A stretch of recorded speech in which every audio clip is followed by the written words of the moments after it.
Հարգելի հայրենակիցներ, իշխանության կանխատեսելի վարքագիծը ընտրական գործընթացներում նոր թափ է հավաքում, որի առանցքում պատերազմ և խաղաղություն հավերժական դիսկուրսն է։ Իշխանությունը ի սկզբանե առաջնորդվում է ոչ թե խաղաղության երաշխիքների առկայության, այլ հանրությանը պատերազմով սպառնալու սկզբունքով։ Իշխող ռեժիմն իր երկարակեցության ապահովման հիմքում դնում է իր ամեն գնով, զիջումներով, պարտությամբ և հպատակությամբ թվացյալ կարճաժամկետ խաղաղություն ապահովելու սկզբունքը։ Սակայն հանրային ցուցիչի և պրագմատիկ մոտեցման տեսանկյունից քաղաքական ուժը, որի պաշտպանման օրոք երկիրը 5-6 անգամ ագրեսիա և հարձակումներ է ենթարկվել, ակնհայտորեն խաղաղություն բերողի ռեպուտացիա չի կարող ունենալ։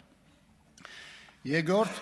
իշխանության պնդումը, թե իրենց պետության ղեկին չմնալու պարագայում երկիրը պատերազմի հորձանուտ կմտնի,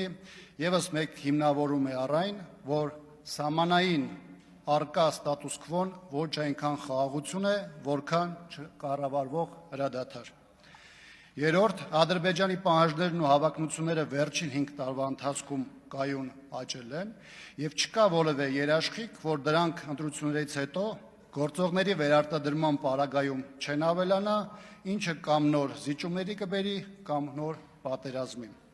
Չորրորդ, պատերազմում հաջողություն ունենալու հարցում ի սկզբանե տապալված են այն երկրները, որտեղ հասարակության շրջանում խորը բաժանարար գծեր կան, տարբեր խմբերի միջև թշնամություն և ատելություն է սերմանված, իսկ կառավարող ռեժիմը այն սնուցում է և օգտագործում ներքաղաքական շահերի ապահովման համար։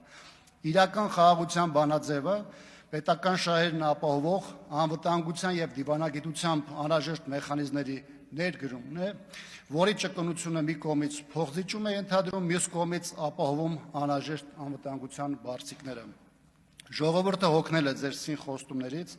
անընդհատ լարվածության տանող ու հոգեբանական բռնություն ենթադրող վարքագծից և իրական խաղաղություն է փնտրում։